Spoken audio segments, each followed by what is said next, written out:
October's first trading week ended with a twist. Wall Street reversed earlier losses on Friday and surged to the closing bell as investors received a strong jobs report that blew away expectations. Apparently, the September jobs data did not show signs of cooling in the labor market that were expected. The report showed that the U.S. economy added 336,000 jobs in September, which was almost twice the number expected. And this was the last key payroll report before the next Fed meeting, and the report could give the Fed more evidence that the labor market remains strong, making the case for higher and longer. But there is good news. Costco, one of the biggest retailers in the U.S., is taking the shopping experience for customers to the next level. Costco has added gold bars to its warehouse of groceries, clothing, appliances, and electronics. The wholesaler has gold bars listed for sale online, but they're available only to members with a limit of 2 bars per person. You better be quick, because reportedly, Costco's toilet paper and gold bars are selling out quickly.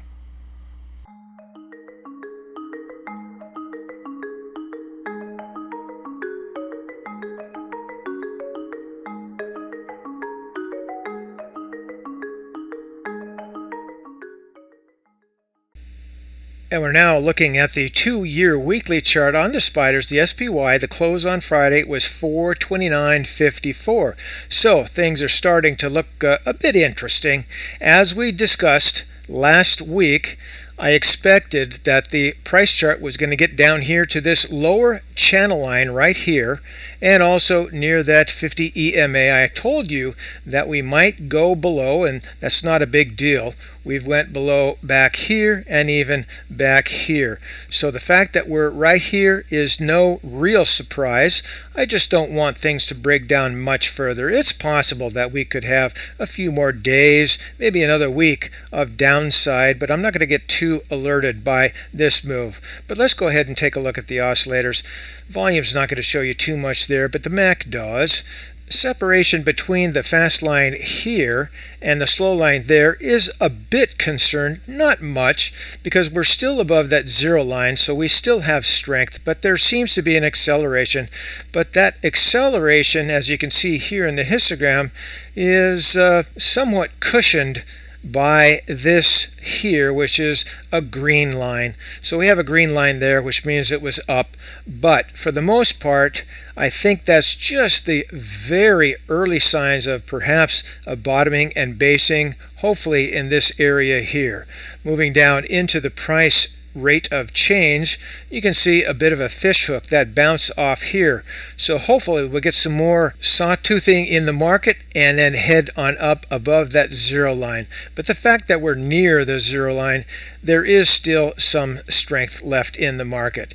And then here into the RSI, we're at a moderate 41.39.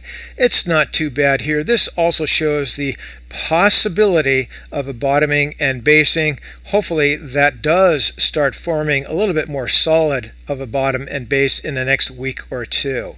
Down here into stochastics, still accelerating on the downside, but as you can see back here, and this is what I'm looking at for a number of reasons, the fast line can turn on a dime and head on up. So I'm looking for that. I want to see that.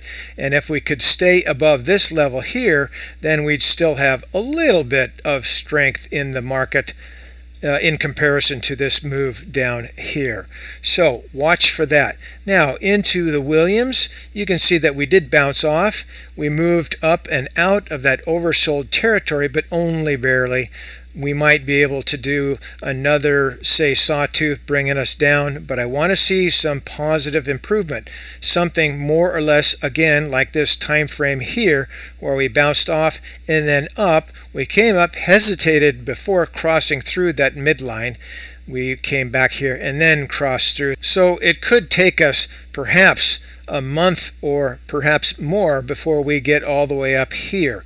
The next few weeks are going to be a sign of what happens, and things could get interesting. Moving on up here to the price chart, what I'm looking at is, again, of course, this time frame here, maybe there's a possibility that we have a nice upward move and begin perhaps a new bull market in the next, say, month or two.